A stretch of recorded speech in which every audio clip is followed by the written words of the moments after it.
শুভমান গিল যেন ব্যাট হাতে পেলেন নতুন প্রাণ।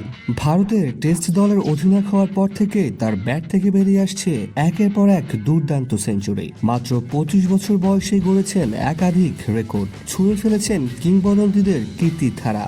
সবশেষ ম্যানচেস্টার টেস্টে দারুণ এক সেঞ্চুরি তুলে নিয়ে গিল গড়েছেন এক সিরিজে অধিনায়ক হিসেবে 4টি সেঞ্চুরির রেকর্ড। এর আগে এই কীর্তি ছিল কেবল স্যার ডন ব্র্যাডম্যান ও সুনীল গাভাস্কারের।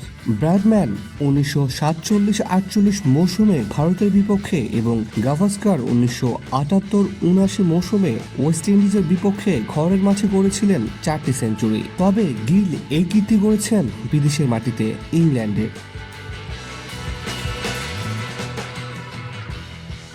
এখনও সিরিজের একটি টেস্ট বাকি, ফলে তাদের ছাড়িয়ে যাওয়ার সুযোগ রয়েছে তার সামনে। একই সঙ্গে গিল হয়ে উঠেছেন ভারতের তৃতীয় ব্যাটসম্যান যিনি এক সিরিজে 4টি সেঞ্চুরি করেছেন। এর আগে এই তালিকায় রয়েছেন গাভাস্কার ও বিরাট কোহলি। অধিনায়ক হিসাবে আরও একটি অভিজাত তালিকায় জায়গা করে নিয়েছেন গিল।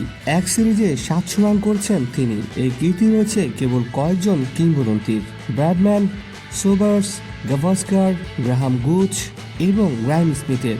গিল এখন পর্যন্ত করেছেন 722 রান। ইংল্যান্ডের মাটিতে ভারতের হয়ে এক সিরিজে 700 রানের কীর্তি করেছেন এর আগে কেবল গাভাস্কার ও যশস্বী জয়সওয়াল। গিলের ব্যাটিং প্রশংসা করেছেন ক্রিকেট লেখক সিদ্ধার্থ মঙ্গাও। তার ভাষায় গিলের বলের উপর নিয়ন্ত্রণ অসাধারণ। বেশিরভাগ বলই ব্যাটের মাঝ বরাবর খেলে তিনি খুব সহজে ফাঁকা জায়গা খুঁজে নিতে পারেন। সবচেয়ে বড় কথা, গিলের ব্যাটিংয়ে দেখা যায় নিখুঁত টেম্পারামেন্টের পরিচয়।